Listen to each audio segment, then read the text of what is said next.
So this evening I'm just going to make a video on removing a tub spout. Just out in the garage. It's a little cool.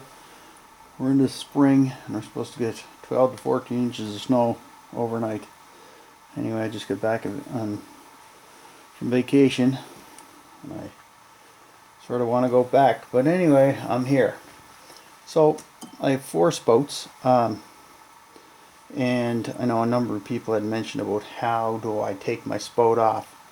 Well, a lot of the spouts they're making today are the slip-on. They simply slide over the piece of copper and there's a set screw underneath. So the first thing you're going to do is just put your hand underneath and finger underneath, and if you find there's a little bit of a groove there, there's a chance that it's a slip-on. But you actually have to reach up and almost touch the pipe if you can. And if you don't feel anything by that point, it's not a slip-on spout. And this is an example. This is a Waltech spout, and they have this little cutout in it, and that is just for any water that should come back will come out of this area. This is the same spout. It's a Waltech, and it doesn't have the notch in it. So one thing about Waltech, what they do say about their spouts, and it's on the inside of the spout itself, do not use Teflon.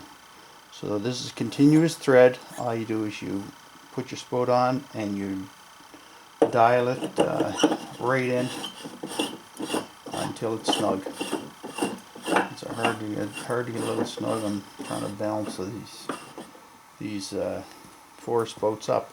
Now, this, on the other hand, is a Waltech spout, or it's a Moen spout, I'm sorry, and it is a slip-on spout. Now you can find these when you put your finger up here. There is a set screw there. It's stainless steel, and it takes a 5/32 Allen wrench. I found some of the spouts, not necessarily Moen, but some of them take a straight screwdriver, common screwdriver, an Allen wrench, or a Phillips head. So you basically have to know your spouts, or get a little flashlight and a mirror and just put it underneath, and you can have a look up inside, because usually a spout is roughed in at 5.5 or 6 inches off the tub, and it's pretty hard to get an eye view up there. This spout, on the other hand,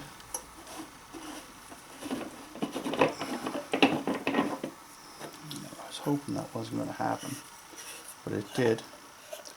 This spout is a 3/4 or a half-inch spout. It simply threads on. I don't use Teflon.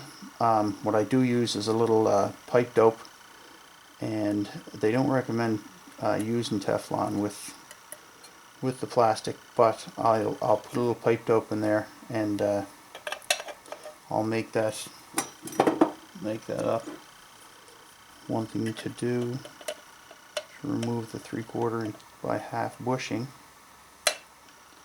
Your needle nose, and that will take that out of there for you.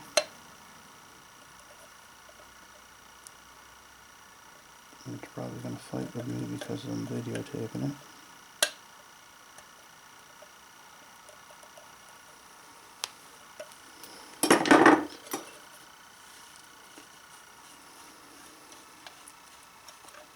And there we go. There's another 3/4 by half bushing. So this can be used for a 3/4 or a half-inch. One thing to keep in mind, if you do remove your spout and there's a galvanized nipple there, unless you want to end up getting into the wall and replacing the 90 inside the wall, or the wing back elbow, or whatever the fitting is there, you probably don't want to get too involved in changing the galvanized to brass, because galvanized has a tendency of crushing after it's been in there for some time. The brass will a little, but the galvanized pretty well disintegrates. So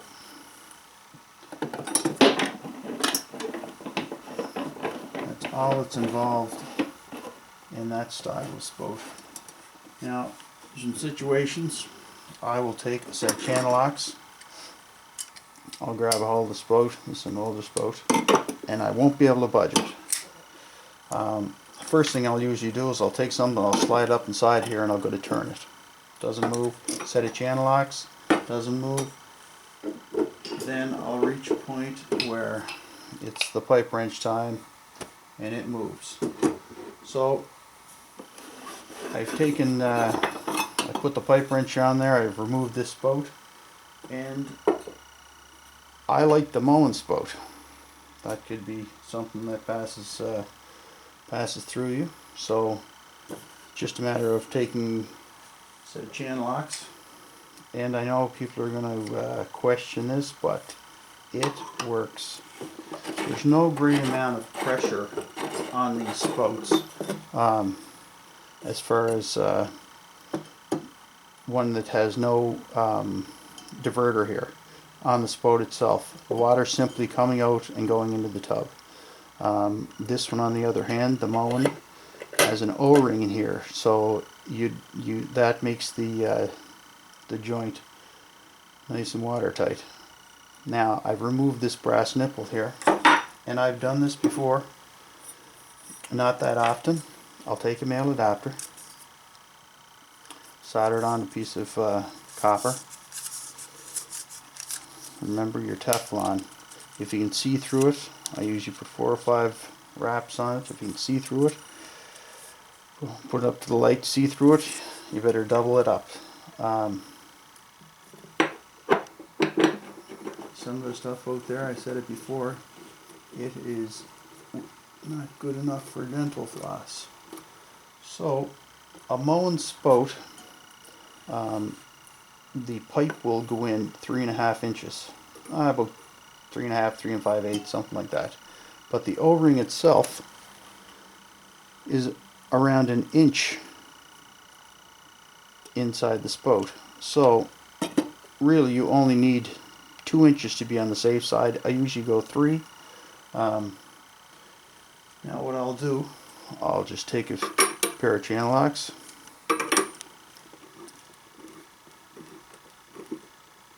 tighten that in like so. Take my tape, mark 3 inches, and yes, okay, let's do this, mark 3 inches, then I'll cut it off, and I'm going to remove this spout here. It'll be fairly easy.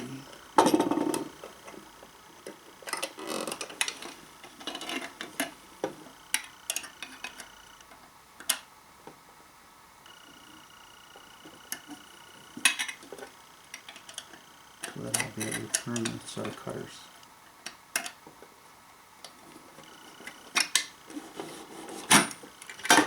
There we go. So I have my cutters at 3 inches. These are an old set of number 15s, and if you keep them lubed, they work as good as any cutters, any other cutters that I have. One thing to keep in mind, you have to file your copper here. If this hooks the O-ring, I file it anyway. It goes on a lot easier, so I've already filed this one, and I've reamed it. So this is the one that I'm going to slide the O-ring on. I'm not going to waste any more of your time. I'm going to take my 5/32 Allen wrench. I'll slide it on like this first. One thing that I'm going to do is make sure that I have caulking around here. Whether it be latex or silicone or whatever you're using, make sure this is sealed tight. One of the biggest culprits as far as water damage goes is not having this sealed. That's around all the flanges on the faucets. I'm sliding the spout on. There we go, just like so. Turned upside down. Much easier to see.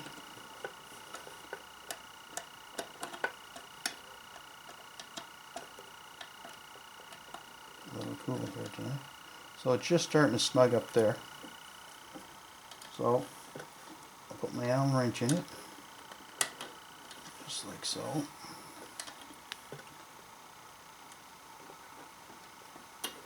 Bring it around like this. I'll line it up straight. Tighten it up. I think I was fooling myself there. It was close to being tight. And there we go. One more little touch. And usually I'll tighten it up to the point where it's snug in the plate, back it off just a little bit, and then tighten it. There we have it. Alright. So, if you're interested in putting a slip-on spout on, I just shown that. Big thing to remember, put your silicone, your sealant, whatever you're planning to put around here, so that you'll have a watertight wall. You don't need water going in there creating water damage, and that's one of the biggest problems as far as bathrooms go. The water getting in behind the faucets. Whenever I go to a bathroom, I'll just press on the wall, and the gyprock, the tile, everything in this area is quite wet, and I'll find there's been no sealant of any type put there. So that's it. Hope this helps everyone out, and have a great day.